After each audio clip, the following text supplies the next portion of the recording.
Hallelujah. Hallelujah.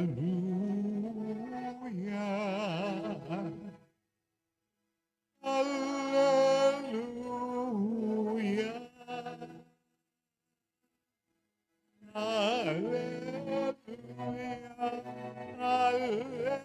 Hallelujah. Hallelujah.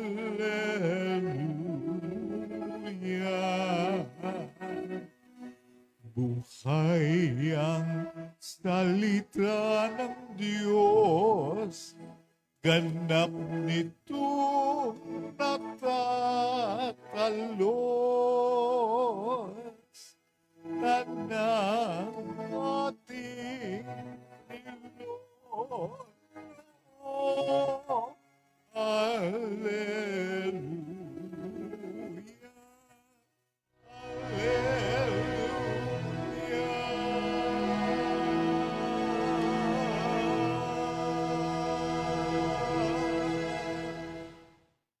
Sumainyo ang Panginoon. At sumaiyo rin. Ang mabuting balita ng Panginoon ayon kay San Marcos. Papuri sa iyo, Panginoon.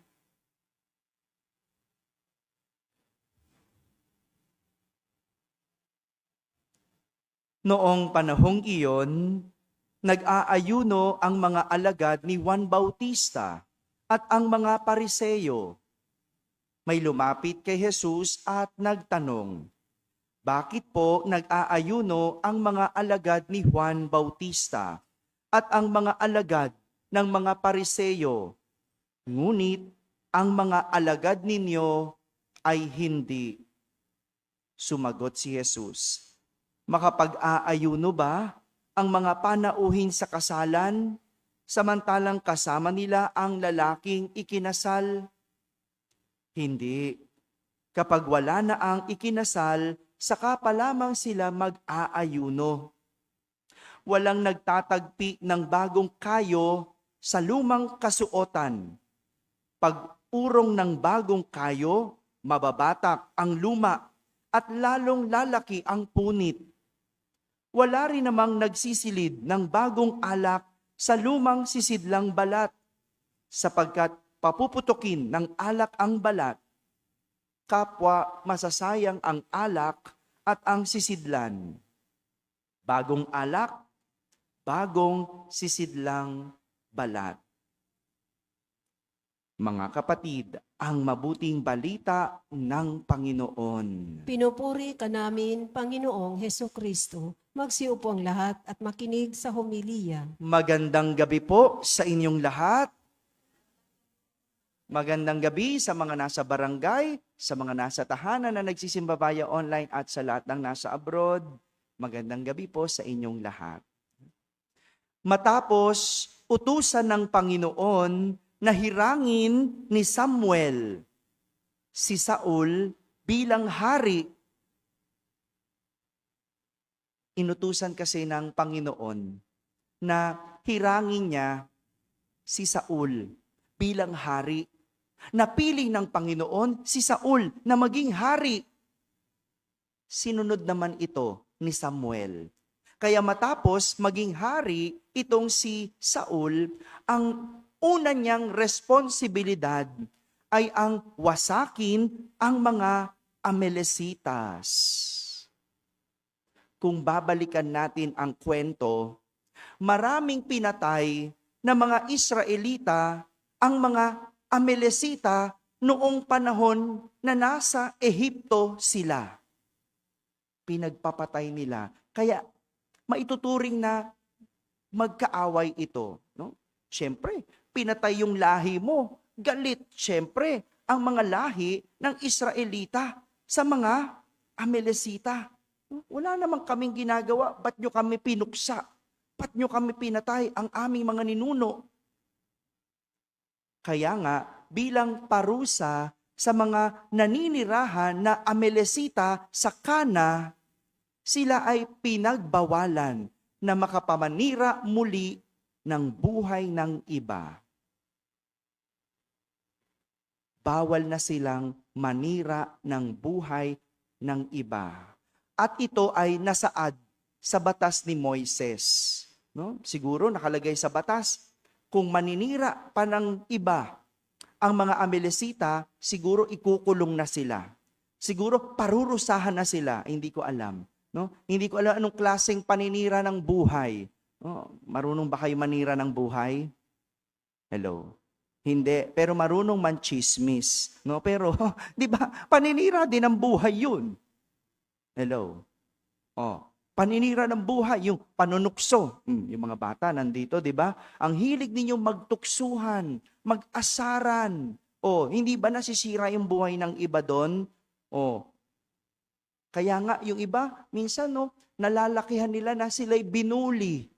Oh, nasira yung buhay, ayaw nang pumasok sa eskwelahan kasi inaasar, binubuli. Hello, sa mga naninirarang buhay dyan.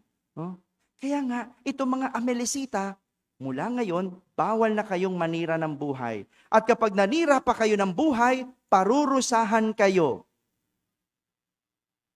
Kaya nga, noong pinlano ng mga Amalesita na sakupin ang Kana, ayan, no, tingnan mo, ito na naman tong mga to. No? Pinlano nilang sakupin ang lugar na Kana, sinabihan ng Panginoon, si Haring Samuel, puksain mo ang mga Amalesita. Ang kukulit kasi, di ba? Sabi na nga, wag na kayo manggulo, wag na kayo manira ng buhay. Ayan, nanira pa kayo ng buhay. Kaya ngayon, sabi ng Panginoon, puksain mo sila. Pero, hindi ito sinunod ni Haring Saul. Hindi niya pinuksa ang hari ng Amalesita. Kaya nung pagsabihan siya, nung komprontahin siya ni Samuel, kung bakit niya sinuway ang utos ng Diyos. Sa halip na aminin ni Haring Saul ang nagawang pagsuway, anong ginawa? Nangatwiran. Ang katwiran ni Haring Saul, kaya ayaw niyang puksain ang mga Amalesita kasi baka daw madamay ang mga hayop. Oh, anong koneksyon nun? Kasi yung mga hayop, yun yung ginagawang pang-alay sa Panginoon. Sabi ng hari, pagka nagkagera, mamamatay ang mga hayop. Pag wala ng hayop, wala nang maalay sa Diyos.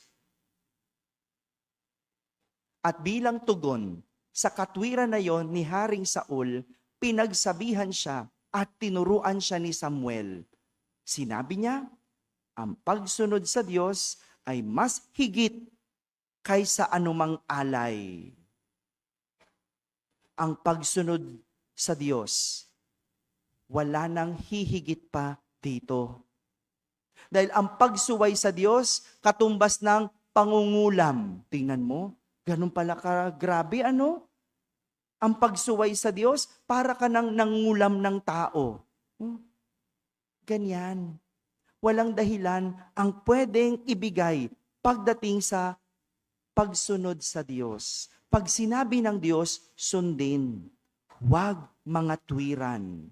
Dahil ang pagsuway ni Haring Saul, nangahulugan ng pagkawala ng kanyang kaharian. Inalis siya bilang hari. Bakit? Hindi marunong sumunod sa Diyos. Marami sa atin ganito. Parang si Haring Saul. Kapag nahuli, nangangatwiran. Kapag nahuling sumusuway, nagrarason. Sa halip na aminin at akuin ang ginawang pagsuway. Tama? Nangangatwiran. Alam nyo, naalala ko, nung bata pa ako, tinutukso ako. Payatot daw ako. Payat-payat ko kasi nung bata ako. Tinutukso ako nung isa kong kaklase. Naalala ko noon, araw-araw na lang, tinutukso niya ako. Isang araw, napuno na ako. Alam niyo yung ginawa ko? Sinuntok ko. Sinuntok ko. Ang kulit eh. Araw-araw, sinuntok ko. Ayun, umiyak. No? Ang tapang-tapang, isang suntok lang, iyakin pala, no? Anyway, pinatawag ako at ang nanay ko sa principal's office. At nung tinanong ako, bakit ko sinuntok? Syempre, nangatwiran ako. Sabi ko, araw-araw akong inaasar. Wala akong ginagawa sa kanya. Tinutukso niya ako ng tinutukso. Di suntukin ko nga. Dahil sa nagawa ko, hindi ko nakuha yung pagiging top sa klase. Dahil bumaba ang aking grade sa conduct. No? Nasayang yung pinaghirapan ko. Nasayang yung pinagpuyatan ko. Dahil lang sa isang pagsuway. Siyempre, di ba, hindi ka naman pwedeng maging top sa klase kung mababa ang conduct. Nasa policy yun. Dapat mataas ang grade, mataas din ang conduct. Hindi lang magaling, dapat mabait. Noon, hindi ko maintindihan. No? Sabi ko sa mama ko, bakit hindi na ako top? No? Pinapaliwanag ng nanay ko, kasi meron kang sinuway. Sabi ko, ano ba sinuway ko? Sinuntok mo yung kaklase mo. Bawal yun. Siya naman nauna eh. So nangangatwiran ako, di ba? Pero ano lang naman ba talaga? Sumuway ako. Meron akong hindi nasunod. Kaya merong nawala sa akin. Kaya mula nun, natutunan ko ng sumunod.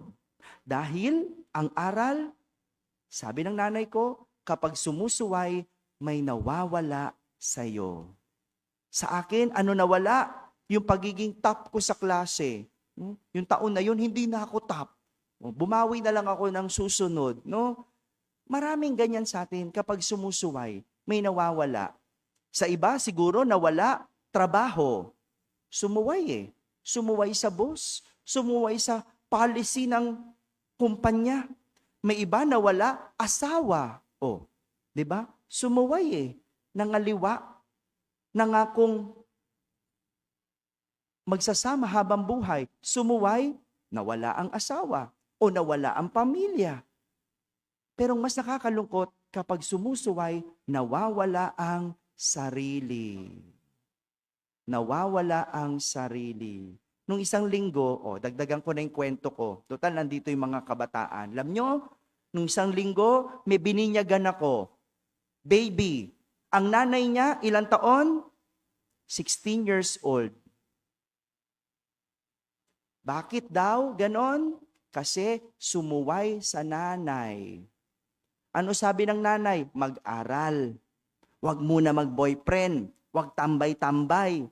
Anong ginawa? Sumuway. Anong ginawa? Nag-boyfriend. Tumambay. Ayan, ngayon, nanay. Ano nawala sa kanya? Nawala yung kanyang kabataan. Kasi nanay na siya. Di sana ngayon nag-aaral. Di sana ngayon, di ba? Ngayon, anong gagawin mo? Magpalit ng diaper. Maghanap ng trabaho. Yan ang nangyayari sa pagsuway. Kaya mag-aral mabuti. Huwag nangangatwiran. Yan na, nangangaral na si Father, no? Kaya nga sa ating ebanghelyo, kinuwestiyon ang mga alagad ni Jesus kung bakit hindi sila nag-aayuno gaya ng sinasabi ng batas. Pero ang hindi alam nila, wala naman sinasabi si Jesus na mag-ayuno sila. Tingnan nyo na, ibig sabihin, mas matimbang ang sinasabi ni Jesus kaysa alinmang batas. Mas matimbang ang sinasabi ng Diyos kesa sa sinasabi ng batas. Kaya kung papipiliin tayo, susundin ang batas ng tao o batas ng Diyos? Sino susundin? Batas ng Diyos. Huwag kayong mag-alala. Pag sinunod nyo ang batas ng Diyos, hindi ka lang magiging mabuting mamamayan. Magiging mabuti kang tao. Pag sinunod mo ang batas ng tao, ang tawag sa iyo, mabuting mamamayan. Pero pag sinunod mo ang batas ng Diyos, ang tawag sa iyo, mabuting tao. Mga kapatid, walang nagkamali sa taong marunong sumunod. At sakali mang sumuway, Hindi kailanman mali ang umamin para maitama ang nagawang pagsuway. Amen?